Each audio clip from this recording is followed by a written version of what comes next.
به نشست 200 کانون کتاب تورنتو خوش آمدید. پوزش میخوام از اینکه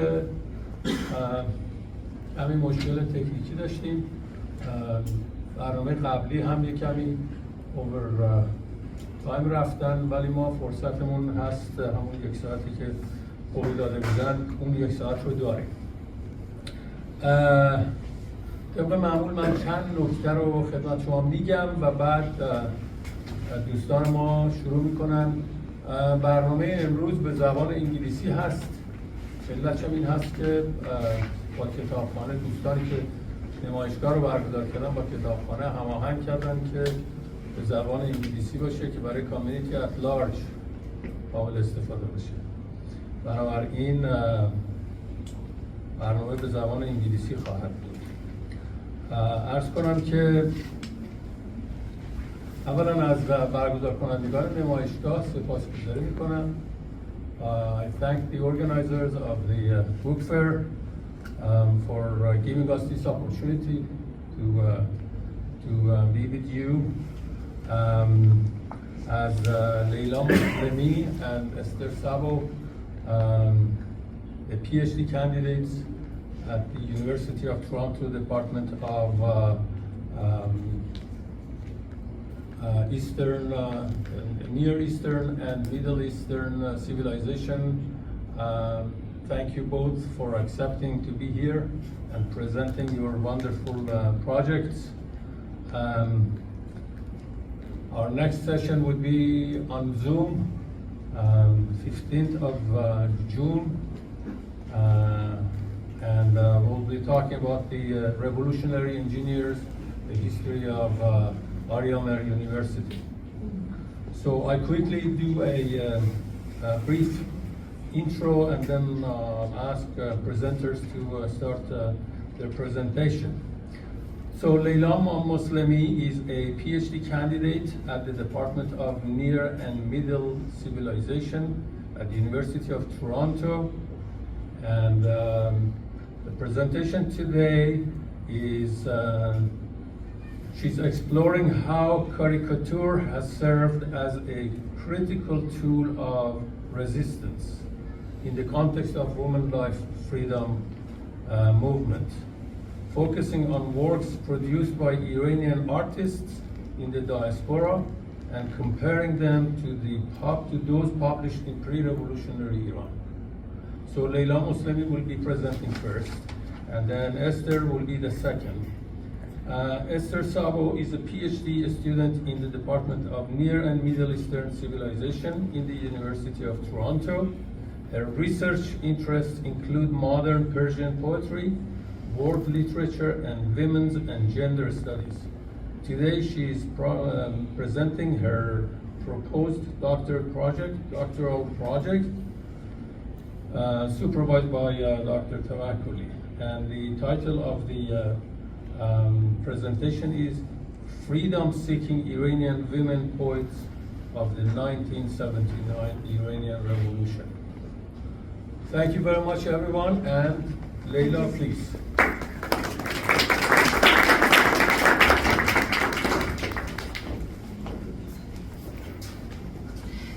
Hello, everyone. My name is Líla Muslimee, and before I want to start my presentation, I would like to express my deepest appreciation to my supervisor, Professor Mohammad Tawakkuli Targhi, the inaugural director of the Elahiya Umidyar Jalali Institute of Iranian Studies at the University of Toronto for his valuable support. I would also thank Mr. Hariri, the founder of Toronto Book Club, and Tehran Book Fair, the Uncensored, to give us this opportunity to participate in this event.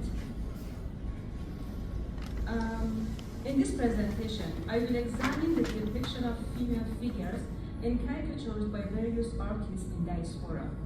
This topic is a critical aspect of my ongoing research, which began in the aftermath of 2022 uprising in Iran.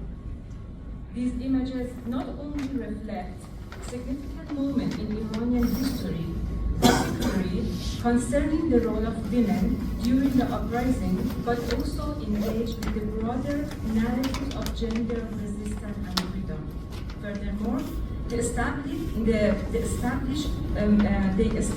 a visual and thematic connection to earlier representation of women, life and liberty, extending to the pre-1979 revolution period.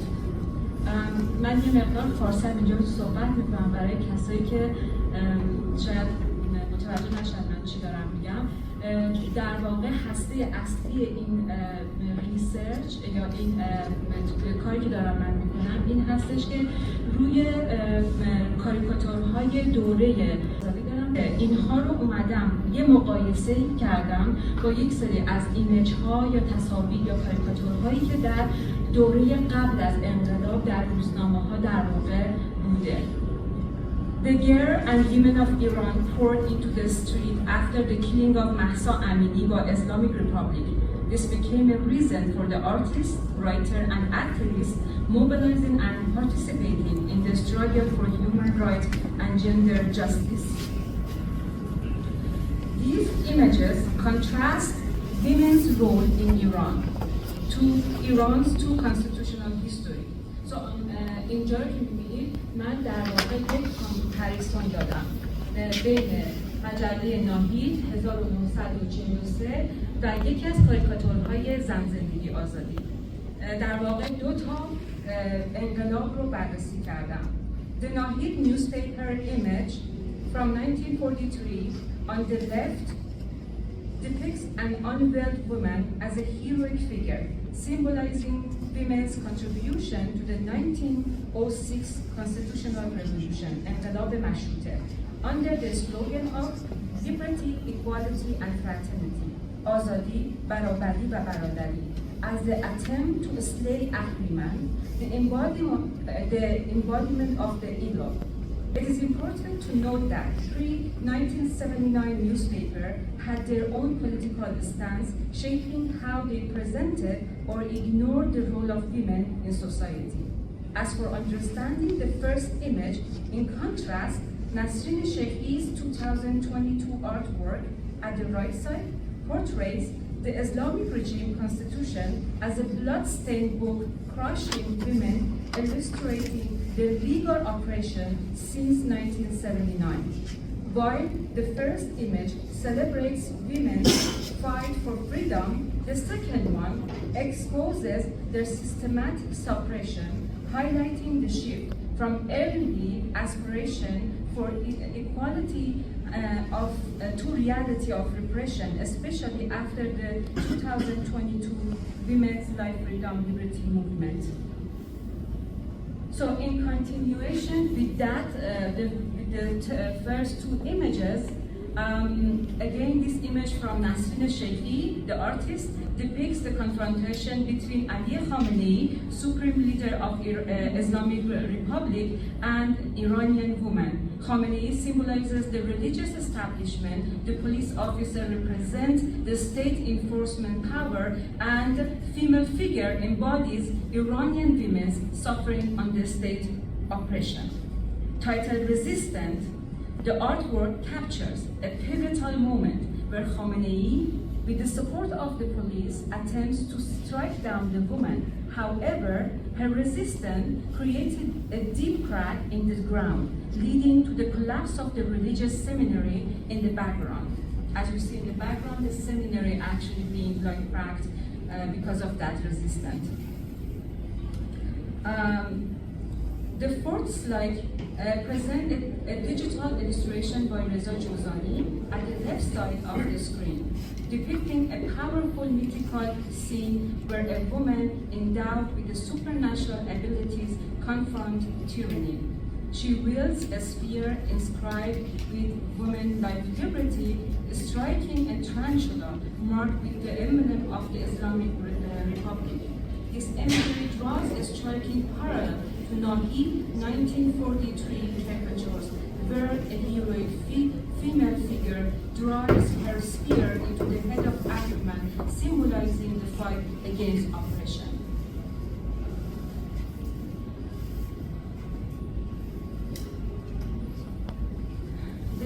from Umid newspaper. So that is from 1943. At the right side, depict a woman wearing the attire of a Roman warrior engaged in a battlefield to uphold the ideal of independence, liberty, justice, and optimism.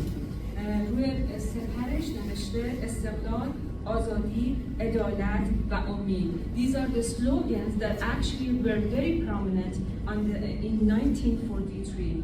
This depiction illustrates how history consistently echoes similar signs and symbols, although with subtle variation. We can explore the contrasting themes of independence, liberty, and justice and optimism, often associated with the nationalist, male-centric slogan, in contrast to women-centered ideal of women life liberty. In the left side of the image, as you can see, which will define the concept of a nation with a focus on female figures today. So for the next image, in the assessment of Tawakkoli Taqi, he indicated that an increasing number of late 19th and 20th century non-official newspapers and journals characterized the homeland as a dying 6,000 years old mother. The image of dying mother nation, or Madar Vatan, created an urgent situation, obligating her children to rush to save her life. In one image, produced during First Pahlavi era, Madar Vatan is personified by Iranian man holding the crown and being supported by the king father figure. The image of Madar Vatan has been circulated in many forms, and it has found its way into 2022 uprising. So now I want to show you how this, illustration before revolution actually came into the appearance of the caricatures in 2022 uprising.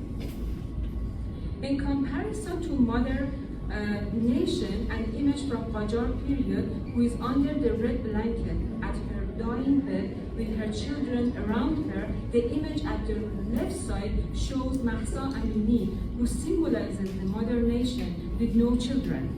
She is dying in her bed, which is represented as the map of Iran. Reza Aqili, the artist, has incorporated her last picture while she was in hospital with the map of Iran to convey the meaning of Madar Vatan for Mahsa Amini, who is losing her life as a result of injustice. مفهوم مادر وطن خودش رو از دوره قاجار نشون میده و به دوره پهلوی میرسه و در دوره زن زندگی آزادی به این صورت خودش رو نشون میده. In this image, the mother is shown as the map of Iran, as she is an inseparable part of the map, grooming her hair with tranquility. The artist's statement about this image is that the lady doesn't need the black chador or black veil. این خانم نه چادر و نه روبندی سیاه احتیاج دارد. This is the title for this image. The female body is also represented the flag of Iran in 3 colors of green, white, and red. The title for the next image is Your Name Became Our Symbol. اسم تو رمز می شود, which is the title that Reza Aqili, the artist, has given to the image. The name of Mahsa Amini has been seared into the psyche of Iranian public, and in this image, Mahsa Amini is capturing the 2 snakes which has grown out from Khamenei's shoulder by her 2 braided hair. Reza Aqili, the artist, utilizes the symbolism of Zahar, the legendary tyrant king from Shahnameh, in his work, which is the image on the right. However, in this interpretation by Tawakkoli Taqi, Kaveh Ahangar takes on the role of national will or himmat milli and its control to overcome Zahar, a male hero. The artwork portrays a young woman who is set to challenge and overthrow tyranny, and it is a symbol of national will or himmat milli. به مفهوم چیزی که به کاوه آهنگر نسبت داده میشه، همان نشناندویل یا همت ملی در واقع اینجا به مهسا امینی داده میشه.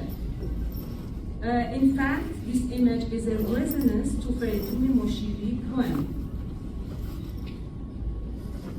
When he knows the next generation of the Kabe is a woman instead of a man, he says, من ز مردان ناامیدم بیگمان، کاوه آینده ایران زن است. Undoubtedly, I don't have any hope in men. In the future, Kabe of Iran will be a woman. Mahsa Amini bravery has been shown by her braided hair capturing two snakes, and this has resonated in Turkmenistani artwork by portraying over-exaggerated women figure and their act. الان میخوام روی کاریکاتورهای تورکمنستانی یه نگاهی بندازیم که فرمشون یه مقدار فرق میکنه و یه مقدار در واقع خیلی شجاعانه تر کشیده شده نسبت به این تصاویرش. In Turkmenistani artworks, the depiction of the female figure is taken into another level, which is bolder. The figures are being depicted as courageous and athletic in these images. They are in struggle with Khamenei and they're trying to bring him down. In the image on the left side, there is an athletic female who is trying to suffocate Khamenei, and she's showing her muscular body off for the spectator while she is proud of herself. The figure on the left is not as athletic as the right one, but her agile figure, هیکل کوچیکش, is about to cut her head or beard off. In another Turkmenistani depiction of female battling Khamenei, the red color become more pronounced. By depicting the red high heel shoes, red nails, and women lingerie, Turkmenistani is trying to play with the feminine accessories and overemphasizing the fact that these muscular strength has a pronounced feminine aspect. By showing these feminine symbols, the artist is not trying to depict an erotic image, but rather depiction of feminine bravery. پس اینجا هدف هنرمند این نیستش که بخواد یه تصویر جنسی بکشه، در واقع داره اون شجاعت رو داره و نشون میده توی تصاویر. So, in conclusion, Mahsa Amini's murder in the detention center of the security police was the beginning of the manifestation for important changes in Iranian society, which although it was recognized before, has now been clearly revealed to everyone. This manifestation has been proven through depiction of the caricatures and visual narrative showcasing what occurred during the uprising. Today's protesting women are no longer the domain of professional women's rights activists, but all women whose protest activism is based on the lived experience of gender discrimination. These images shows the process in which the women become the self-directed, independent, and honored member of the society whose disobedience is a great danger to the state because they are not only the citizen, but also the mother, daughter, and sister of all other men. The personification of these women in images are the indication of the fact that Iranian women are the major force of change in Iran. And these images portray the resistance fight for women's rights, a dignified life, all-encompassing liberty, and therefore it is a reflection of the slogan of women, life, liberty. Thank you.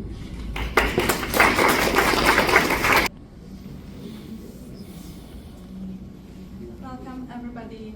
First of all, I would like to thank the organizers of this wonderful event, including the Richmond Hill Public Library, the Turnbull Book Club, and Mr. Hariri for inviting me to share my ongoing research on revolutionary women writers, especially women poets of the 1979 Iranian Iranian Revolution. As this powerful slogan from the first and women-led protest against the gender discriminatory laws of the Islamic Republic shows and reminds us one cannot ignore half of the society. نمیتوان نیمی از اجتماع را نادیده گرفت, as it goes. And of course, زن. Taking this as a starting point, today I want to, thank you very much. Thank you. I want to speak about the overlooked and largely unexplored poetic production of revolutionary women during the 1979 Iranian Revolution. While much has been written about women's participation in street demonstrations, these studies have largely focused on their involvement in these kind of political demonstration and political activism, often from a historical or sociological perspective rather than a literary one.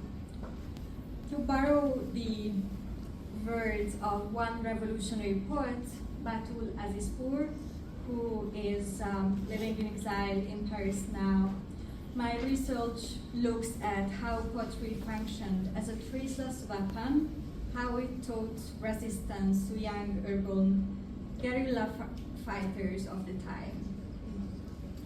Poetry is a traceless weapon to the fighters of the city on the front lines of liberty. It teaches resistance.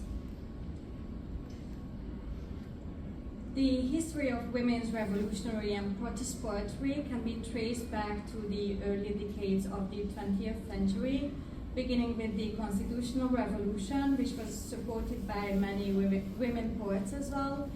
Then from the 1940s onward, a new wave of modernist poetry and poets, basically progressive intellectuals, begin to reimagine the role of poetry and the poet himself or herself as a socially engaged figure, which is usually referred to as committed literature. This became the dominant type of literature between the 1940s until the revolution itself. In Persian, it is referred to شعر متعهد. And as the history of Persian poetry in general has long been dominated by male voices, literary scholarship as well has often focused on figures such as Nima Yushich or the commented poets like Ahmad Shamlu or even Siavash Kasrai, Farid Moshidi, with only just a few women like Shembe Bahani or perhaps Tahir Safarzadeh being recognized. But in fact, there were many other women poets active from the 1940s onward, and even more so in the years leading up to the and during the revolution. So far, I have been able to locate and extract about 150 poems written by about 70 women poets just from the revolutionary period itself, between 1979, roughly between 1979 and 1980, 82. These include poems by well-known literary figures such as Simin Bahani or Tahir Safarzadeh, Maymunat Mirsadali, or Pastor Nuriela, who might be familiar with. She is living in the United States, and she also published and wrote poems for the Zan-Zindagi-Ázádí movement, for Masa Amini recently. And other than these well-known figures, there were many lesser-known poets as well, and poets whom I haven't been able to identify, so I only have just a few names. I don't know any information about them. And for example, you might be familiar with like some of the lyricists here. I put the photo of who has been active in songwriting, and also maybe many of you might be familiar with Mina Asadi's poetry through the songs of Abi or Dariush or even Haider, like songs like زندگی-آزادی, آهای جوون. These are all poems written by Mina Asadi, who back then supported the revolution as well. Like the revolutionary groups themselves, these women also had really diverse political and ideological commitments. Many lean to the left, others embrace religion and Islam and held strong religious beliefs, but many other, again, some of them were secular, simply fighting for a democratic and free Iran. Now, a little bit about this poetic language and the imagery of this revolutionary corpus. By 1979, a distinctive poetic language had taken shape with a web of shared images and symbols drawn both from the classical Persian tradition and from earlier modernist poets, like, for example, Nima's work. With the growing influence of Soviet literature from the 1940s and leftist ideologies, this language became further infused by the discourse of comradeship, political struggle for the betterment of society, social justice, and so on, oftentimes blending this symbolic poetic language of martyrs, Nowruz, جوانه‌ها, قفس, رهایی از قفس, خفگی, نفس, and all those kind of binary oppositions between the light and darkness inherited from Nimayushi's poetry, Nur and Tariki, and then we have Zemestan and Zol, and of course the central metaphor that is depicted here on the cover of one of Ferdowsi's issues, Bahare Azadi. So these common motives included these martyrs depicted as these red flowers, these binary oppositions between night and darkness, representing tyranny, morning and spring, symbolizing freedom and hope. The revolutionaries were waiting for the spring, Bahar, for rain, Baran, and freedom, of course, Azadi, when they could finally breathe the fresh air or scent of liberation. Another powerful image was this birdcage, again, a symbol of tyranny, with the desire to fly becoming a metaphor for the people's longing for freedom. We will look at these images shortly in some of these revolutionary poems as well. These poems were published in a range of printed press materials, mostly newspapers, literary magazines, and official publications of political parties and organizations. So this is basically why it is a really difficult kind of research to do, because many of these poems are just scattered around these issues, and it's really hard to access them. Here you can see one of the covers of the journals I'm working on, Ketaab it was edited by Ahmad Shamlu Ferdowsi, and Azad, it was also a literary magazine, or Zanaruz, that you are most probably familiar with. And but how can these periodicals and printed press material help us historically, or help historical research in general? Oftentimes the date and the place of publication of these poems are indicated next to or alongside the poems themselves, and it can show us how women poets and women in general responded to certain specific political events, and also we can trace how their voices and revolutionary hopes changed over time, because it did change. again, a bit about the journals. These were really ephemeral kind of publications. Some of them were running through like several years. Some of them were only published during like 1 or 2 years with just a couple of issues. And another aspect why they are really important is that they afforded a space for women to publish poetry. So oftentimes these were the places where they began publishing poetry and began becoming visible for the broader public.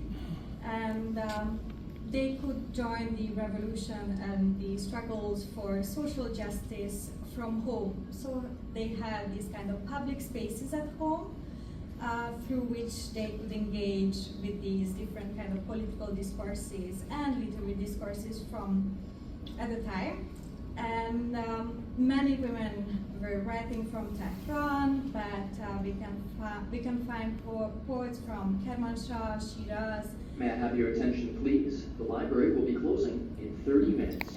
Please proceed to the service desk on the first floor now if you wish to borrow materials or apply for a library card. If you require printing, you should send your documents to the print release stations to make sure they are printed before the library closes. Print cards can be purchased at the service desk on the first floor or the kiosk on the third floor. Thank you. So they were publishing from multiple locations, even from abroad. I just brought here one of the most interesting figures from this period, who is Jala Asfahani. For example, she wrote poetry from Tajikistan and the Soviet Union because she was exiled from Iran because of her husband's affiliations with the Tudeh party in 1947. And Jala Asfahani proactively sought ways to stay connected to her dear homeland, Iran, through language and literature. She taught Persian in Moscow, befriended like Persianate literary circles of Central Asia, and of course wrote poetry for the revolution and for Iran generally. During her exilic years in Moscow, it was her mother tongue, Persian, and poetry through which she could sustain some connection with her motherland, writing in her memoir, Saye Salha, that after all, even far from home, one can speak to their homeland in their mother tongue, which is a very nice line. And she did, even though she did not have the opportunity to continuously publish in Iran between 1947 and 1979. Her most intimate kind of poetic confessions as well about her nationalistic love for Iran, they were toward the broader Iranian public. And despite being far from Tehran, Jala, like many others in Iran, wrote to herald the return of the spring of freedom to her country, to praise the martyrs.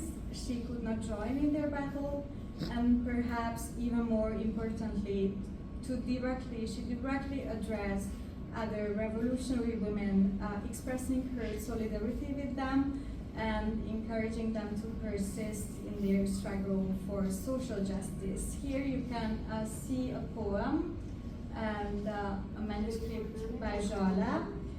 It is titled The Rebellious Woman of Iran, in which she makes a public declaration of her solidarity as a woman. And she also alludes to Ferdowsi's great poem, epic, the Shahnameh, and she replaces its royal heroes with revolutionary martyrs and the heroic acts of their mothers, and thereby she also assumes kind of a different role of a poet. As she writes, yet the history of the liberatory struggle in those times in Iran calls for a poet, mighty as the wise Ferdowsi, to record hundreds of tales of mothers' heroism, and the sacrifice of brave-hearted men in a book of the people, Madam, that shall endure eternally in the ledger of the world.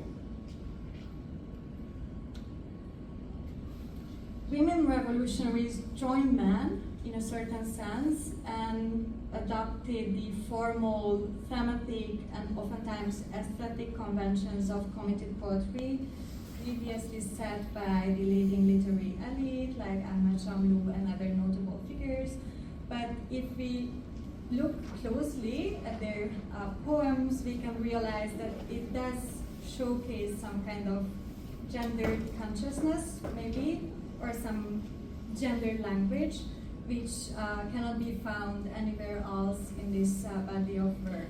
For example, one of the, again, most outstanding poems of this period is Batul Azizpur, and in this Ars Poetica, a poem about poetry, she links poetic and maternal reproduction to make a really confident and really gendered, deeply gendered public declaration of her role as a poet. Similarly to Jala, as you can read here, she writes, شعر از مادری عاشق زاده می شود در باغچه های پرسوسن در مهتابی های دلگشا در هشتی های تاریک. And it goes on, and the poem, like a child, grows up and it teaches resistance to guerrilla fighters on the streets. The poem is born to a loving mother and it grows, she writes, until it works to sow the seeds of liberty, to teach the guerrilla fighters how to fight, or to wake up dormant thoughts when life is in danger. Earlier revolutionary verses like Mahim Farnawaz, this one here, you can see, sorry, it is the English translation of the previous one. So in Mahim Farnawaz short piece, she expresses optimism and have a cheerful tone. In this one, the poetic persona anticipates freedom's arrival, and he or she is yearning for a knock, a voice, a collective called to witness liberty. When it says, this is also from Ferdowsi, من در انتظار دستی که کوبه در را بکوبد، در صدای نابهنگامی که بگوید بیا تا با هم به تماشای آزادی برویم. This vigilance encapsulates the early sentiments of the revolutionaries when many, including women poets, believed in the possibility of liberation. But after some time, however, with the immediate implementation of discriminatory laws targeting women's autonomy in the spring of 1979, this optimism rapidly vanished, as we can see in this next poem by Tahira Abadol-Karimi Khalji, about whom I don't have at the moment any information, for example, so I have just her name, in which she conveys this kind of disillusionment very clearly. As you can see here, no matter how many stones have been cast against oppression's mountain, her efforts produced no effect, no ripple, no change. This sense of defeat is echoed in many poems. I just brought another example by a notable literary critic and literary historian, Ruhangiz Karachi, who wrote, again, Bahijja Narasidin. This was shortly after the victory of the revolution, Musabai Bahman. You can see here it's Aswan. Yes, down there. So here also the sense of defeat is echoed in this short poem, where the self, sewage, and bird remained, all of them remained trapped and mutilated, unable to move forward.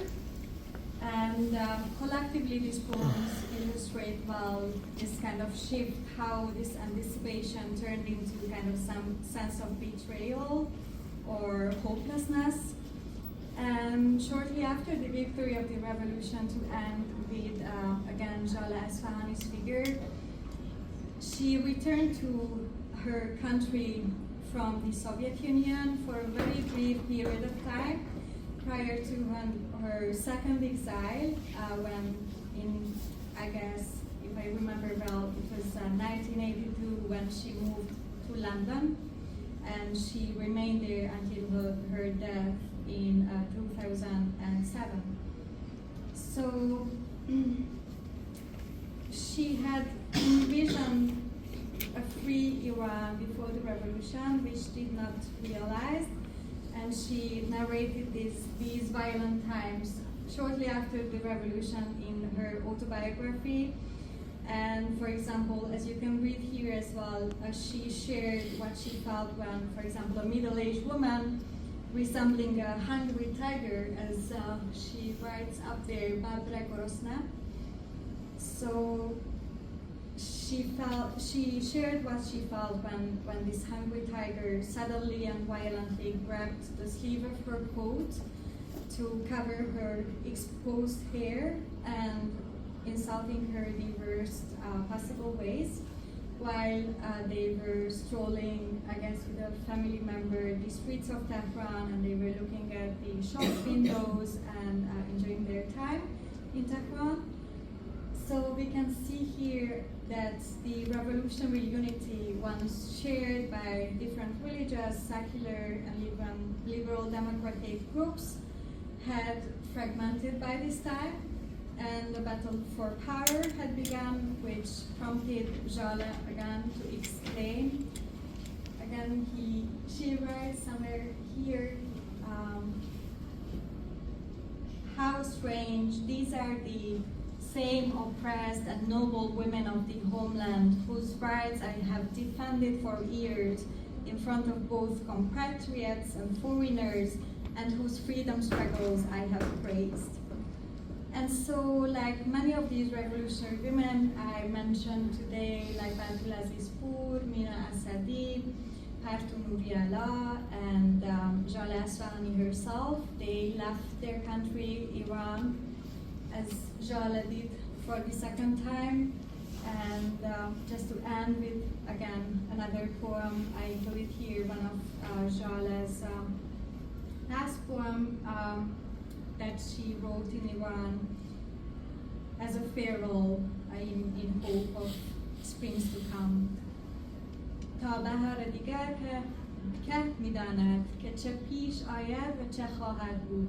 منم اینک مسافر راه دور به امید بهارها بدرود.